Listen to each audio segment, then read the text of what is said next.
جتنے لوگ ہیں سارے وزیروں کو اکٹھا کر لو، وہ جناب خوشامد کرتے ہیں، ہمارے وزیر اعظم صاحب نے یہ کیا ہے، وزیر اعظم صاحب نے یہ کیا ہے، خوشامد کریں گے۔ بلکہ ہم جب مذاکرات کر رہے تھے تو ایک کہنے لگا کہ ہمارے مذاکراتی ٹیم میں ڈاکٹر شفیق امینی صاحب تھے، میں تھا، ایک اور تھے، کہنے لگا ڈاکٹر صاحب یہ اعجاز شاہ تھا جو کہنے والا تھا، جو پہلے وزیر داخلہ تھا، اس نے یہ بات کی، کہنے لگا جی کوئی ایک وزیر اعظم بتائیں جس نے ناموس رسالت کے لیے آواز اٹھائی ہو۔ یہ فقط عمران خان ہے جو ناموس رسالت کے لیے آواز اٹھا رہا ہے۔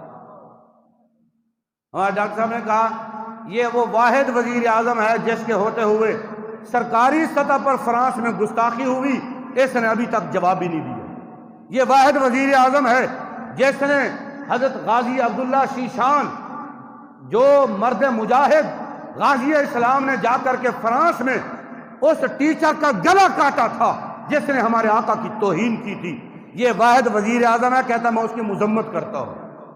یہ واحد وزیر اعظم ہے جس نے آسیہ ملونہ کو باہر پروٹوکول کے ساتھ بھیجا اور اس کی پاداش میں 54,000 علماء کو گرفتار کیا، امیر المجاہدین کو گرفتار کیا، اور یہ واحد وزیر اعظم ہے۔ کہنے لگا جی بس چپ کریں۔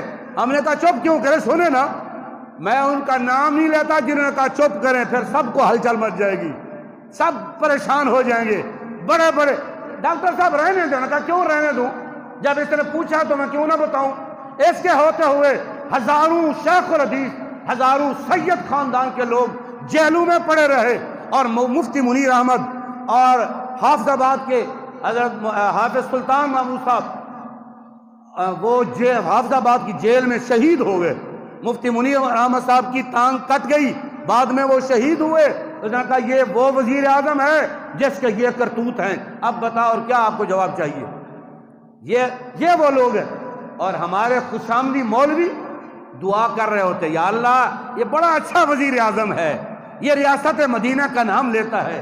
طارق جمیل نے تو چینلوں پر دعا کرا دی اس کے لیے، جیسے وقت کا غوث ہی یہی ہے، وقت کا کتب بھی یہی ہے، اور بڑے بڑے مولوی بھی جا کر کے خوشامدیں کرتے ہیں، وزیر بھی خوشامدیں کرتے ہیں، بڑے بڑے پیر بھی جا کے خوشامدیں کرتے ہیں۔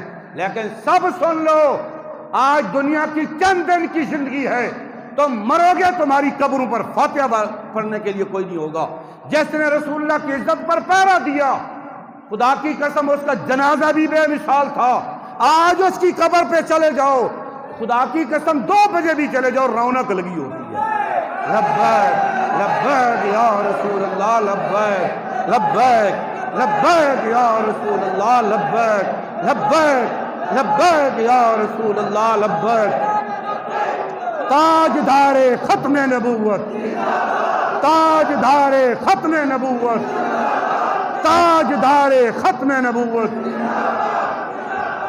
روزانہ کم از کم 5-6 من پھول آ کر کے لوگ امیر المجاہدین کی قبر پر ڈالتے ہیں، اور روزانہ 4 بجے رات کو وہ سارے پھول اٹھا کر کے میانی صاحب دوسرے قبرستان میں جا کے قبروں میں ڈالے جاتے ہیں۔ یعنی اتنے پھول آتے ہیں، سنبھالے نہیں جاتے ہیں۔ خدا کے بندو، یہ ساری عزتیں تب ہیں جب تم رسول اللہ کے ہو جاؤ، اپنے نبی کے وفادار ہو جاؤ۔ اگر حضور کے غداروں کے ساتھ کھڑے ہوگے، اگر حضور کے دشمنوں کے ساتھ میں کھڑے ہوگے، پھر تمہاری فاتحہ پڑھنے والا بھی کیوں نہیں ہوگا، خدا کی قسم تمہاری قبر کا نشان بھی نہیں ہوگا۔ میں ایک بات